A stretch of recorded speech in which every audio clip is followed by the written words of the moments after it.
Ya, dialog kita lanjutkan kembali masih bersama pakar hukum pidana dari Universitas Trisakti, Abdul Fikar Hajar. Pak Fikar, ini kalau kita bicara bahwa gelar perkara itu sebetulnya tidak ada aturannya. Selain perkap itu yang ada di sudut penyidikan tadi. Tapi ini kan berbeda dengan itu. Dan ini adalah salah satu bentuk dari diskresi polisi. Oke. Artinya tidak ada aturan yang dilanggar dan ini sah-sah saja dilakukan. Yang membuat gelar perkara ini harus dibuat seperti ini, apa saja biasanya alasan-alasannya? Ya, karena ini baru pertama kali, ya, maka yang bisa ditarik jadi dasarnya jadi sosiologis kan, karena sama-sama Kapolri bawahannya presiden. Gitu. Tapi sosiologis itu kan sebetulnya dasar dalam proses pembuatan hukum juga sebetulnya. Ya, boleh, nggak apa-apa. Cuma itu tadi yang saya katakan. Kewenangan kepolisian aslinya itu adalah menjaga keamanan dalam negeri. Itu kewenangan kepolisian aslinya seperti itu. Tapi kemudian dia mendapat delegasi dari judikatif menjadi penyidik. Karena itu kalau dulu waktu HIR ya, penyidik itu pembantunya jaksa. Jadi dia bagian dari kejaksaan gitu. Tapi begitu kita bikin KUHAP, itu dibikin profesi baru. Jadi profesi penyelidik dan penyidik. Dan itu melekat pada kepolisian. Dan itu yang kita pegang sekarang. Yang ada sekarang. Gitu. Nah, karena itu kemudian penyelidik atau penyidik ini juga harus dia kan tunduk juga kepada KUHAP gitu. Nah, tapi karena KUHAP-nya tidak rinci, maka Kapolri membuat aturan itu, aturan mengenai termasuk di dalamnya adalah mengenai gelar perkara itu tadi. Gitu. Ini kalau saya ingat kan sebetulnya pernyataan soal ini setelah ada demo yang besar, kasus penodaan terhadap agama ini harus diproses secara profesional dan segala macam. Terus kemudian Presiden juga menyatakan bahwa ini harus dilakukan secara transparan gitu. Nah, gelar perkara yang dilakukan kan awalnya memang akan dilakukan secara terbuka. Bayangan kita pada saat itu semua orang bisa melihat apa yang terjadi di sana. Sidang Jessica. Seperti itu misalkan. Nah, tapi ternyata kan ini cuma dibuka 2 menit bagi wartawan untuk melihat situasinya sebetulnya, bukan proses pelaksanaan gelar perkaranya. Jadi alasan transparannya juga tidak akan ada ya, tidak akan terlihat sebetulnya kan. Ya memang kalau menurut saya tidak boleh jangan transparan kalau di penyelidikan. Harusnya tidak transparan. Tidak transparan. Karena itu kewenangan otonomi benar dari penyelidik itu. Itu yang sebenarnya, karena ada bagian-bagian yang nantinya akan menjadi rahasia negara. Gitu. Itu kan. Nah, karena itu kalau menurut saya dalam perspektif mudarat manfaat gitu ya, gelar perkara itu manfaatnya dia menjadi semacam lembaga kontrol masyarakat terhadap satu perkara, ya kan?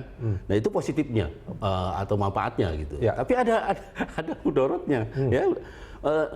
Atau sisi negatifnya. Sisi negatifnya adalah kalau dia terbuka, ya, akan menjadi seolah-olah menjadi forum persidangan sendiri. Ya, dan saya ngebayangkan bahwa hakim itu akan banyak sekali hakim di masyarakat ini. Setiap orang akan menjadi hakim ketika mereka menonton, dia akan menilai sebetulnya. Dan yang kalau menurut saya yang lebih agak merepotkan nantinya ya pada waktu-waktu yang akan datang adalah ini menjadi presiden. Lah itu kita tadi seperti saya bilang manfaatnya adalah keterbukaan penyidik atau kepolisian. Tapi ketika ini dilakukan ya sekali saja, maka dia akan menjadi presiden menjadi kasus-kasus yang sama seperti umpamanya penetapan tersangka yang bisa di pra-peradilan kan. Nah, sekarang repot sendiri kan. Kejaksaan, kepolisian, KPK setiap penetapan tersangka maju ke pengadilan, ada pra-peradilan. Kalau itu kan sebetulnya ada aturan hukumnya, artinya setiap orang bisa melakukan hal itu. Tapi dalam kasus gelar perkara ini kalau misalkan ada nggak bisa. Tidak bisa? Nggak bisa pra-peradilan karena seperti saya katakan tadi belum masuk ke proses hukum. Belum masuk, belum ada panggilannya itu belum bukan untuk keadilan belum, tapi masih undangan biasa gitu. Artinya apa yang mau diperadilan kan kalau nggak jadi kan? Gitu kan? Dan masyarakat kan sebetulnya banyak sekali yang mengkritisi kinerja kepolisian yang dianggap dalam tanda kutip tidak adil misalkan. Bahkan ada kasus-kasus salah tangkap misalkan. Nah, itu kalau mereka menuntut ini terus tidak diberikan, ini akan menjadi kritik baru sebetulnya bagi kepolisian. Kalau salah tangkap itu kan udah masuk wilayah penyidikan sebenarnya. Sudah ada penangkapan. Tapi ini belum ada nih.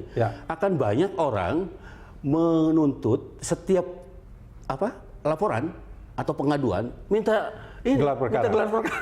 Dan gelar perkaranya itu bukan di penyidikan lagi, pada saat penyelidikan. Penyelidikan belum jadi perkara sebenarnya. Ya. Ya. Sebenarnya bukan gelar perkara, gelar calon perkara sebenarnya. Karena belum jadi perkara kan. Ya.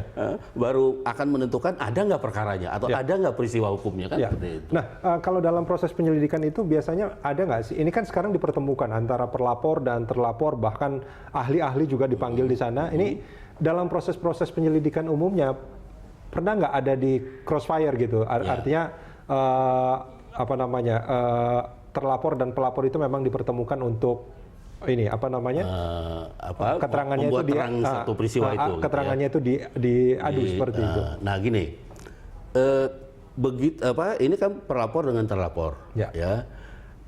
Kenapa polisi mengundang? Karena dua-duanya akan mengemukakan argumen-argumen dan kemudian polisi akan menyimpulkan, ya penyelidik akan menyimpulkan. Tapi kalau di tingkat penyidikan, itu namanya ada ada 4 alat bukti, saksi, surat, ahli, keterangan tersangka dan petunjuk. Petunjuk. Nah, biasanya yang seperti Pak Rudi katakan itu tadi ada di pemberitaan saksi. Ada saksi dalam satu hal yang memberikan keterangan satu hal berbeda dengan saksi yang lain tentang objek yang sama. Dan itu biasanya dipertemukan dalam satu pemeriksaan. Pak Fikar, kita jeda sebentar. Kita akan lanjutkan di segmen berikut. Pemirsa jangan kemana-mana. Breaking News masih akan kembali usai jeda sesaat lagi.